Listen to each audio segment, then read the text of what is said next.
Hi friends, welcome to interesting facts. ఈరోజు 8వ శక్తిపీఠమైన ఏకవీరికాదేవి ఆలయం గురించి తెలుసుకుందాం.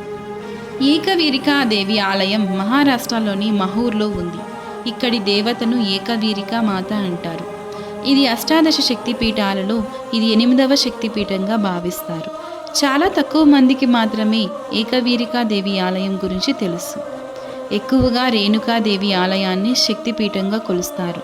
ఈ ఆలయం మహారాష్ట్రలోని యావత్మాల్ జిల్లాలో ఉంది. ఇది కిన్వాట్ నుండి 50 కిలోమీటర్లు, నాందేడ్ నుండి 126 కిలోమీటర్లు, నాగ్పూర్ మహూర్ నుండి రోడ్డు మార్గంలో 210 కిలోమీటర్లు. సతీదేవి కుడిభుజం ఇక్కడ పడిందని పురాణ కథనం. ఏకవీరికా మాత ఆలయం ఇది పెన్ గంగా నది ఒడ్డున ఉంది.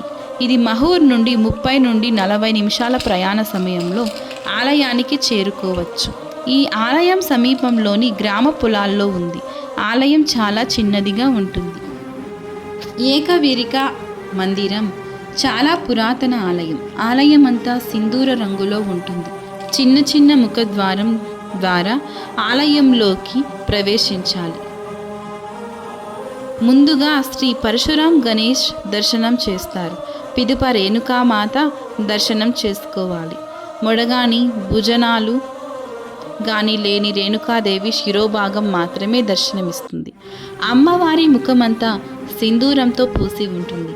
అమ్మవారి ముక్కు, నోరు, కాళ్ళు స్పష్టముగా చూడవచ్చును. రేణుకాదేవి మహా తేజో మహిమతో అలరారుతుంది.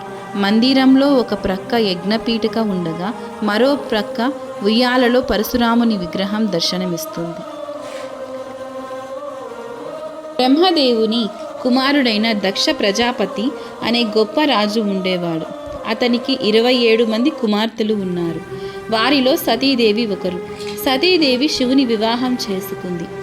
అగ్ని చేసిన యాగంలో దశకుడు ప్రవేశించినప్పుడు శివుడు తప్ప అందరూ గౌరవ సూచకంగా లేచి నిలబడ్డారు. శివుని ప్రవర్తనకు దక్షుడు అవమానంగా భావించాడు. తరువాత దక్షుడు స్వయంగా యాగం నిర్వహించినప్పుడు అతను తన కుమార్తె అల్లుణ్ణి ఆహ్వానించలేదు. ఆహ్వానం అందకపోవడం వల్ల సతీకి బాధ అనిపించినప్పటికీ ఆమె శివుడు వెళ్ళవద్దని హెచ్చరించాడు. అయినా శివుని కోరికను వ్యతిరేకంగా యాగానికి హాజరైంది. సతీ యాగానికి హాజరైనప్పుడు అక్కడ ఉన్నవారు ఎవరూ ఈమె రాకను పట్టించుకోలేదు. ఆమె తన సోదరీమణులు తల్లిదండ్రుల చర్యలతో అవమానించబడింది. అప్పుడు ఆమె తండ్రి తన భర్తను దుర్భాషలాడడం ప్రారంభించినప్పుడు ఆమె తన భావాలను అదుపు చేసుకోలేక తన కుడిబొటిన వేలితో భూమి నుండి అగ్నికి సృష్టించిన యజ్ఞస్థలంలో తనను తానుగా అగ్నికి ఆహుతి అవుతున్నట్లు భయపెట్టింది. ఈ విషయం తెలుసుకున్న శివుడు తన తలపై నుండి ఒక జూతాన్ని తీసి భూమిపై కొట్టాడు. అందులోంచి వీరభద్రుడు పుట్టి యాగస్థలానికి చేరుకుని దక్షుని తల నరికి చంపాడు. తర్వాత శివుడు అక్కడికి వెళ్ళి సతీదేవిని అగ్నిలోంచి తీసి నాట్యం చేయడం ప్రారంభించాడు. ఈ తాండవ నృత్యం నుండి ప్రపంచం నివ్వెరపోయింది.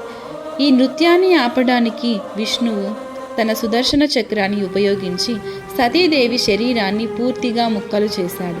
ఈ శరీర భాగాలు భారతదేశం, శ్రీలంకలోని వివిధ ప్రదేశాలలో పడిపోయాయి. ఈ భాగాలు ఎక్కడ పడితే అక్కడి ఈ ప్రదేశాలను శక్తిపీఠాలు అంటారు. అటువంటి ప్రదేశాలు 18 ఉన్నాయి. వాటిని అష్టాదశ శక్తిపీఠాలు అంటారు. మా వీడియోస్ కనుక మీకు నచ్చినట్లయితే ప్లీజ్ సబ్స్క్రైబ్ చేసుకొని కామెంట్ చేయండి. See you on next video.